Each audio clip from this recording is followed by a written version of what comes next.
The Yemeni government has announced it'll increase security measures on all cargo shipments leaving the country. It follows the discovery on the weekend of 2 bombs on cargo planes destined for the United States. One package containing explosives was picked up in Dubai and the second was found in England. The bombs are believed to be the work of a renowned Al-Qaeda explosives expert. Europe correspondent Philip Williams reports from London. As new details emerge about how and where the explosive devices travelled, governments and security agencies are grappling with the consequences. It's now clear one of the packages was indeed aboard a passenger plane from Yemen to Doha and then on to Dubai, where it was intercepted. And it now appears the other device found at East Midlands Airport in the UK also travelled on a passenger plane for part of its journey.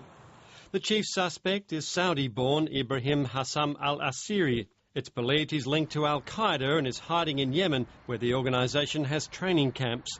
He's also thought to have been the bomb maker in the failed attempt by Umar Farag Abdul Muttalab to down a jet over Detroit last Christmas. Authorities are worried the latest attacks may mark a new phase in terrorist operations. It's a very active investigation that is ongoing. We can't presume, again, that we have identified all of the packages that are out there. We need to make sure that we get to the bottom of this, understand who is behind it and what else might we be facing. But how to react? Already there are suggestions freight will face more scrutiny, but the question then is who pays? The problem they face is the cost. Essentially, if you had to suddenly screen every bit of cargo going through the system, who's going to pay for that? You've got to put scanners in every airport, small or large, around the world, because it has to be a secure, ring-fenced security system.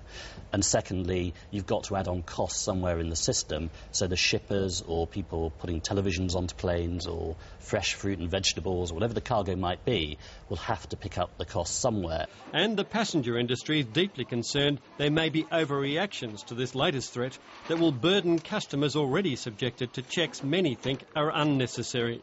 For all the UK government, everybody else is dancing through hoops, security committees meeting, nothing happened. Have a little bit of common sense and actually let's have some effective security, not the ineffective nonsense we've had for the last number of years about women's lipsticks and bottles of water and people's shoes. In the Yemeni capital, the government is reportedly unhappy with the increasing Western pressure to act against the terrorists, as it already faces challenges on many fronts. The country is facing a range of challenges, not just the presence of Al-Qaeda. There's a civil war in the north, there's a southern separatist movement in the south, and oil and water are running out. As the British government's inner circle of security experts meets to discuss its latest response to all of this, aviation officials and the travelling public are bracing themselves for possibly more restrictions to come. If the aim of the terrorists was to create confusion and fear, they have at least in part succeeded.